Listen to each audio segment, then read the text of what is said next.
Ruhi train की पटरी पर आंखों में आंसू लिए हुई बैठी थी। उसे बस इंतजार था तो सिर्फ ट्रेन का। उसकी जिंदगी बस एक ट्रेन के आने तक जितनी बची हुई थी। रूही खुद को खत्म करके अपने सभी डर को खत्म करना चाहती थी। तभी उसे ट्रेन की आवाज सुनाई दी। उसने जोर से अपनी आंखें बंद कर ली और आखिर बार अपने मम्मी पापा को फिर से भगवान को याद किया। ट्रेन आके चलेगी। रूही को लगा कि उसकी जीवन लीला समाप्त हो गई है, पर यह क्या था? जब उसकी आंखें खुली तो वह ट्रेन के पटरी के बाजू में थी और उसे एक अनजान लड़के ने कस कर पकड़ रखा था। अनजान लड़के को देखकर रूही भड़क गई। उसने उसे एक लड़के को खुद से छुटाते हुए कहा, रूही, हे मास्टर, तुमने मुझे क्यों बचाया? क्यों सुपरमैन बनकर आ गए? मुझे मर क्यों नहीं जाने दिया? लड़का, पहली बात, मेरा नाम मिस्टर नहीं है, मेरा नाम राहुल है। राहुल नाम तो सुना ही होगा। रूही, नहीं, बिल्कुल नहीं, मैंने आज से पहले तुम्हारा नाम बिल्कुल नहीं सुना। इस सुनिश्चित में तुम ऐसी बातें कैसे कर सकते हो? राहुल, अच्छा, वह जब जाने दो। परी, तुम मुझे ये बताओ कि तुम्हें यह मरने क्यों सोची? रूही, मेरा नाम परी नहीं है और मैं सब कुछ तुम्हें क्यों बताऊं? तुम कौन हो मेरे? राहुल कंधा उलझाते हुए बोला, okay, best of luck for ये ट्रेन। नेक्स्ट ट्रेन यहाँ से अभी ट्रेन गुजरेगी, फिर से ट्राई कर लेना। राहुल यह बोलकर वहां से जाने लगा। रूही उसे जाता हुआ देख रही थी, फिर दौड़ते हुए उसके पास गई। रूही, तुम खुद को समझते क्या हो? इतनी हिम्मत करके मैं ट्रेन की पटरी पर बैठ पाई थी और तुम सुपरमैन बनकर मुझे बचाने के लिए आ गई और अब मरने के लिए छोड़कर जा रहे हो?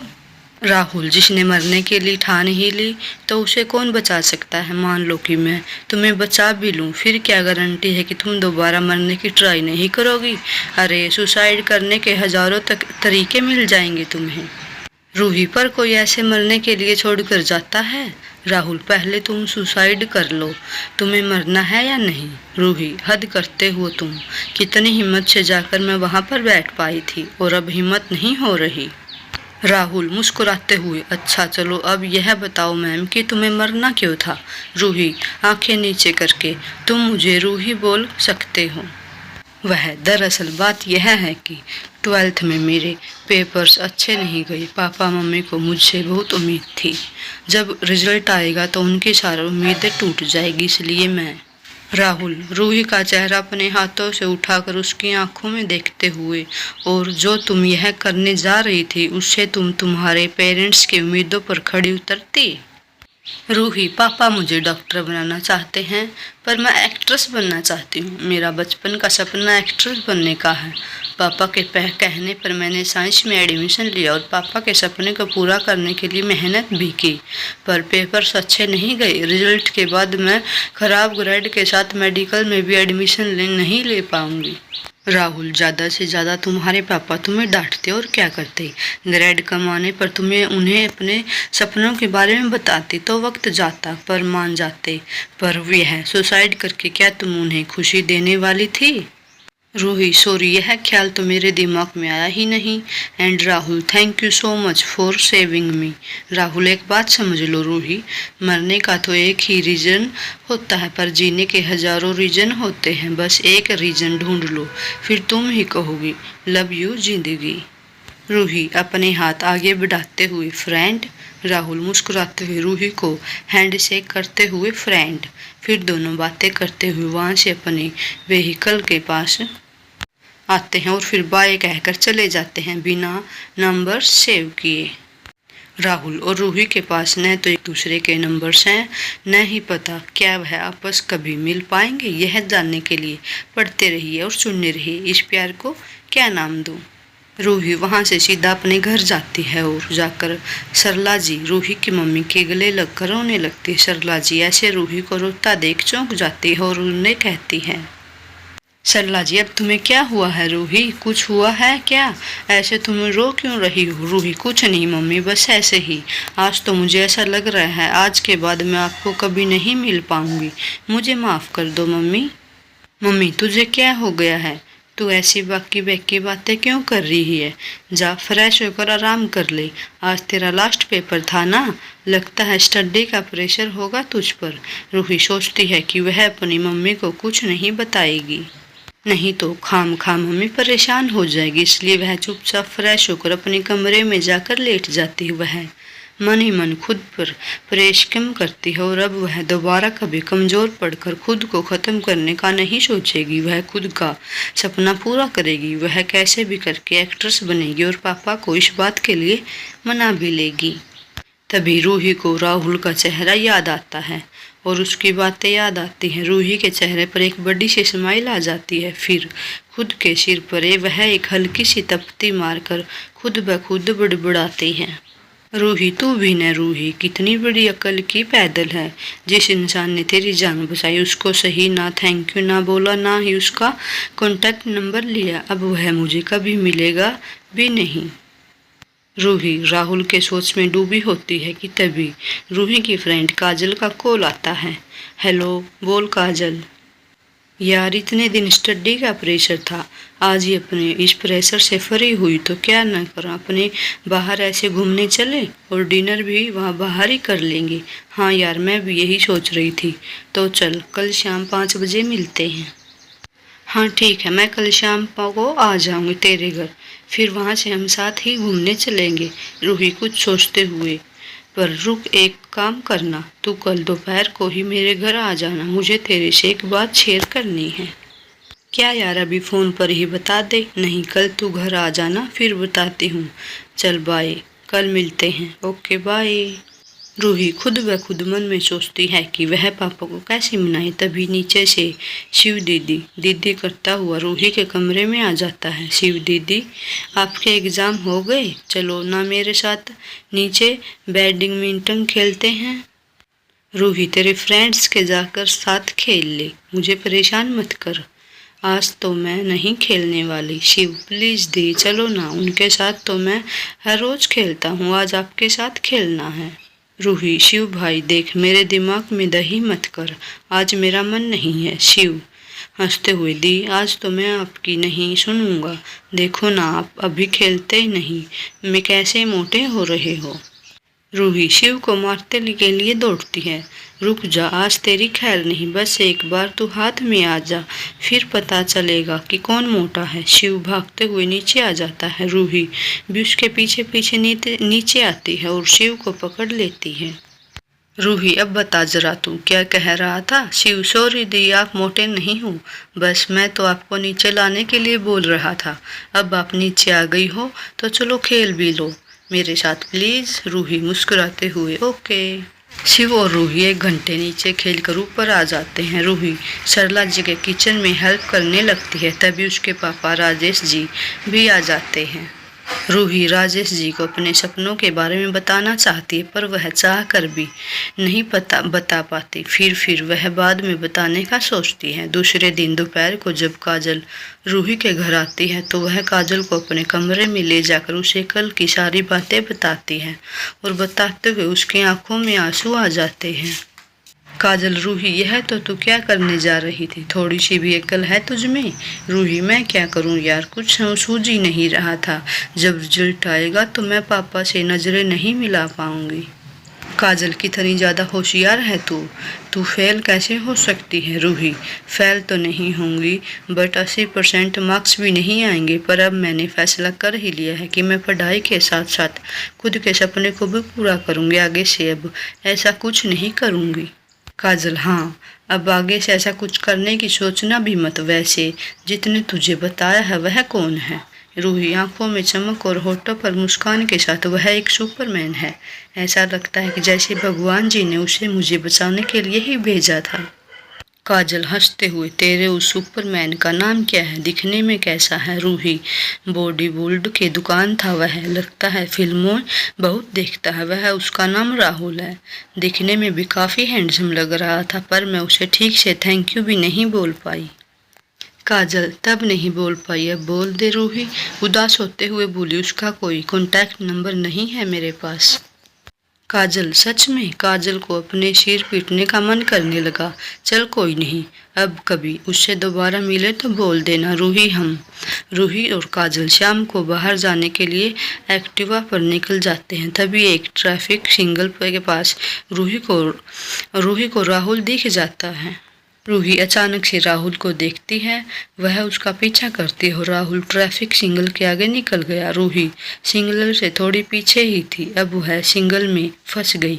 सिग्नल की लाइट रेड हो गई थी। अब पूरे 1 मिनट तक रूही को वहां पर खड़े होकर वेट करना पड़ता। पर हमारी रूही कहाँ ऐसे राहुल को जाने देती। उसने सिग्नल तोड़कर ट्रैफिक पुलिस की परवाह किए बिना एक्टिवा को फुल स्पीड में भगाया।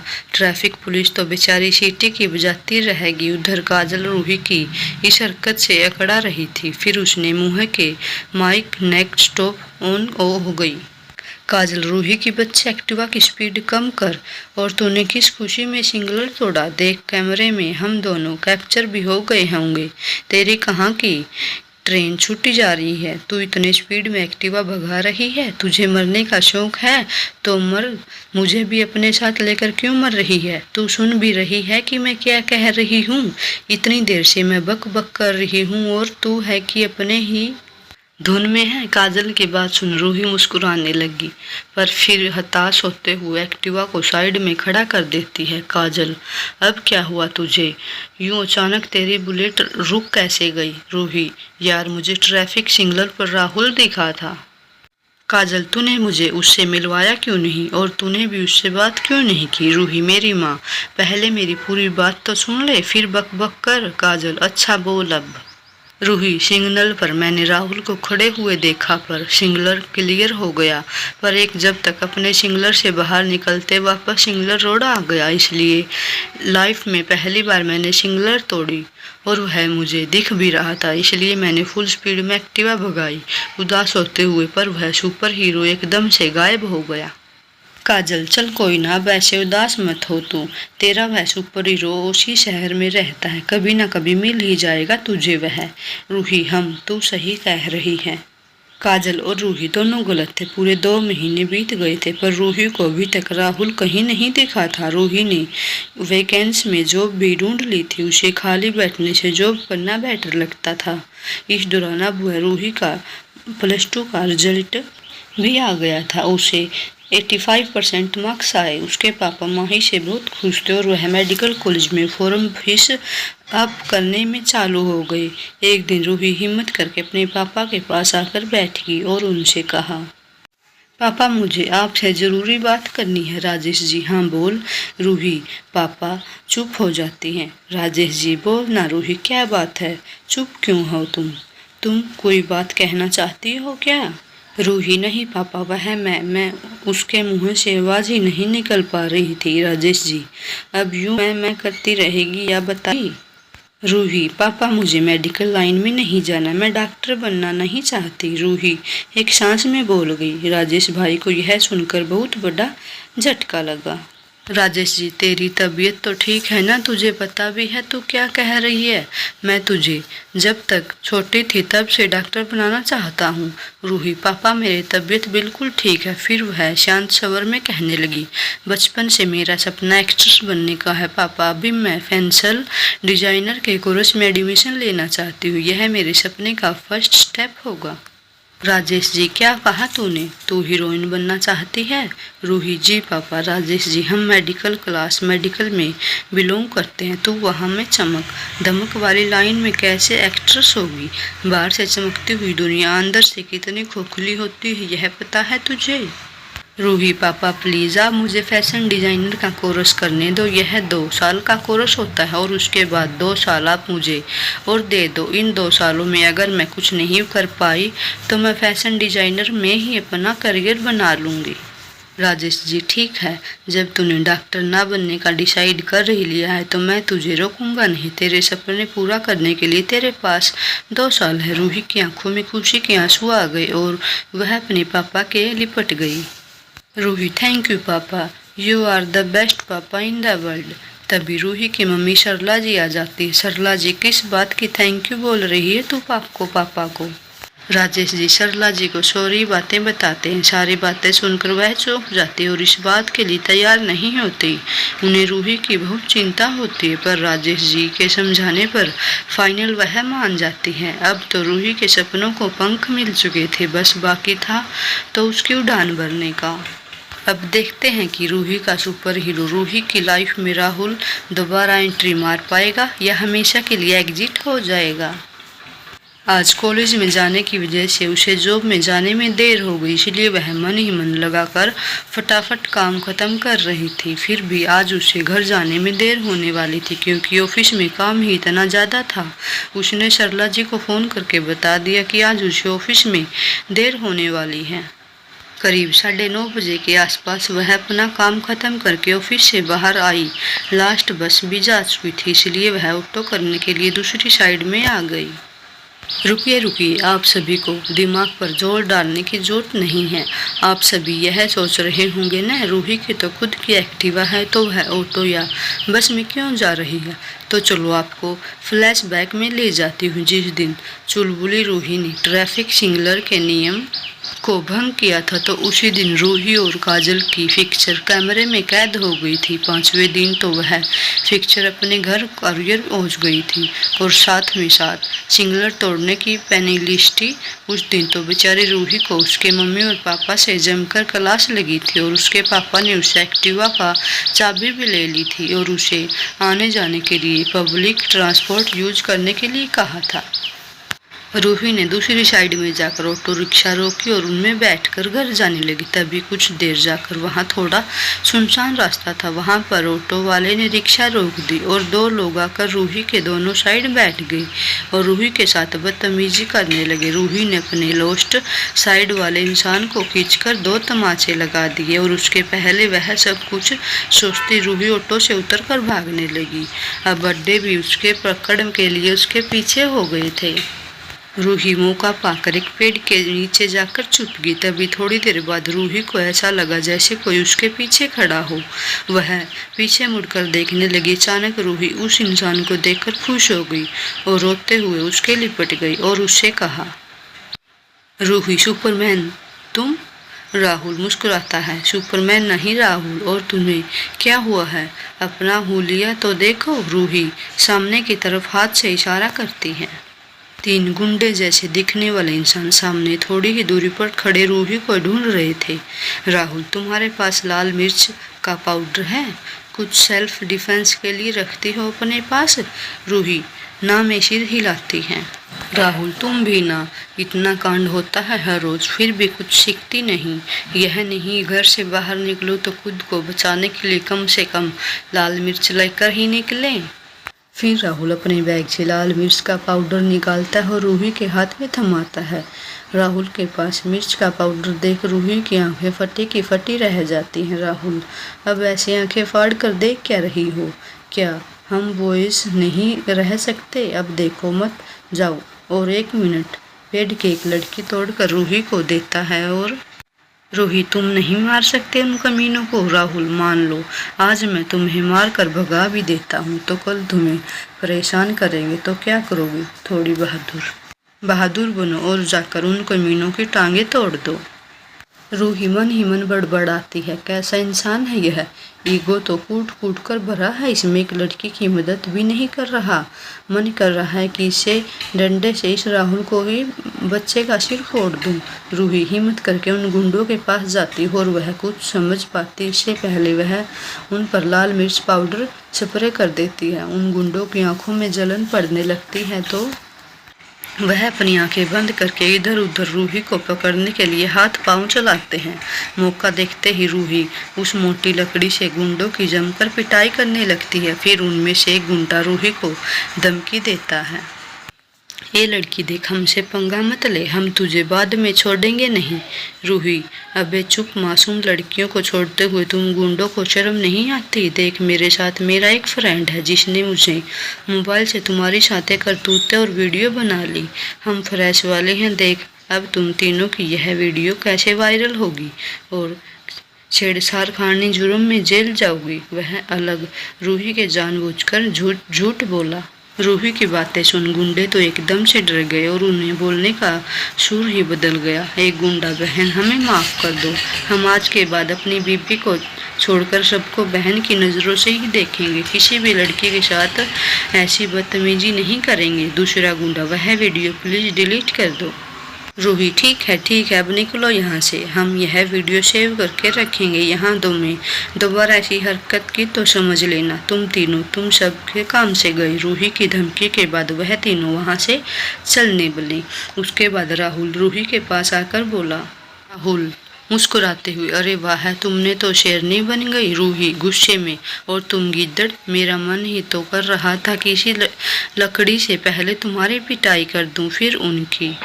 राहुल तुझे तो आसमान को छूना है और स्टार एक्ट्रेस बनना है। अभी लाइफ में ऐसे तो कई मुश्किलें का सामना करना पड़ेगा। सुन तू रो, मेरी बात सुन। रूही हाँ हंसते हुए, अच्छा तुम यह बताओ कि तुम मिर्ची पाउडर अपने पास में क्यों रखती हो? बॉडी शोडी को अच्छी बनाई है तुमने। गुंडों की खबर लूं? राहुल मुस्कुराते हुए, अरे अरे इतना गुस्सा, अच्छा तुम मुझे यह बताओ कि अगर मैं उन गुंडों की पिटाई करता तो तुम कभी उन गुंडों से अकेले भिड़ पाती? रूही कुछ नहीं बोलती, बस नाम में सिर हिलाकर राहुल को देखती रहती है। राहुल मुस्कुराते हुए, अरे एक साथ का गुंडे आ जाएं तो सेल्फ डिफेंस के लिए रखता हूँ, तुम गर्ल्स को तो रखना ही चाहिए। रूही हाँ राहुल तुम बिल्कुल सही कह रहे हो। वंस अगले थैंक यू सो मच, उस दिन के लिए भी थैंक यू। राहुल वैसे एक बात बताओ रूही, क्या राहुल मुश्किल में पड़ता तुम्हारी हॉबी है क्या? जब भी मिलता हूँ मुश्किल के साथ ही हा हा हा ही। रूही राहुल को खा जाने वाली नजरों से देखने लगती है। राहुल सॉरी यार, मैं तो मजाक कर रहा था। रूही जब भी मैं मुश्किल में होती हूँ तब तुम कैसे पटक जाते हो? राहुल मुझे सिग्नल मिल जाता है कि तुम मुसीबत में हो। रूही आश्चर्य से, क्या? राहुल अरे मेरी यहाँ पर मेरी डैड की गवर्नमेंट की कंपनी है, वैकेंसी में यहाँ पर सब देखने के लिए आ जाता हूँ। मैंने तुम्हें भागते हुए आकर पेड़ के पीछे छुपते हुए देखा, सो तुम्हारे पास आ गया। रूही ओके। थोड़ी देर बात करके रूही को अपनी बाइक पर बैठाकर उसके घर छोड़ देता है। राहुल रूही को उसके घर के पास छोड़कर वापस जाने लगता है। राहुल ओके रूही, अब मैं चलता हूँ। रूही अंदर नहीं आओगे? राहुल नहीं, आज नहीं, फिर कभी आऊँगा। आज वैसे भी बहुत देर हो गई है, माँ परेशान हो रही होगी। रूही जानबूझकर, और कुछ? राहुल और कुछ से क्या मतलब है तुम्हारा? रूही थोड़ी उदास होते हुए, कुछ नहीं। राहुल फिर जल्दी से वहां से चला जाता है। रूही उदास हो जाती है, उसे लगा कि राहुल उससे उसका नंबर मांगेगा, पर ऐसा कुछ नहीं हुआ। धीरे धीरे पूरा 1 महीना बीत गया। वह हर रोज जॉब से निकलते टाइम जहां राहुल ने उसे मिला था, उसकी नजरें जहां करके भी राहुल को ढूंढने लगती है, पर उसे राहुल कहीं नहीं दिखता। अब 2 दिन में उसके कॉलेज के खुलने वाले थे। उसे स्कूल में सिर्फ अकेली रूही ही फैशन डिजाइनर के कोर्स एडमिशन लिया था, बाकी उसने सभी दोस्तों ने मेडिकल या टीच में एडमिशन लिया था। 2 दिन बाद आज रूही के कॉलेज का पहला दिन था। रूही आज काफ़ी खुश थी। वह फटाफट रेडी होकर समय से पहले रेडी होकर कॉलेज चली गई। एक नए कॉलेज और नए माहौल में वह काफ़ी खुश दिखाई दे रही थी। पर जब धीरे धीरे स्टूडेंट आने लगे तो वह थोड़ी मायूस हो गई, क्योंकि वहाँ पर अभी तक उसका कोई दोस्त नहीं बना था और वह चुपचाप अकेली खड़ी थी। उसे समझ नहीं आ रहा था कि वह अपनी क्लास के बारे में किससे पूछे। धन्यवाद दोस्तों, आपको मेरी स्टोरी कैसी लगी? अगर अच्छी लगी हो तो वीडियो को लाइक और चैनल को सब्सक्राइब जरूर करें, और इस कहानी का पार्ट 2 देखने के लिए कमेंट बॉक्स में कमेंट जरूर करें। और आगे क्या होगा, रूही को राहुल मिलेगा या नहीं, जानने के लिए पार्ट 2 का इंतज़ार करें। धन्यवाद।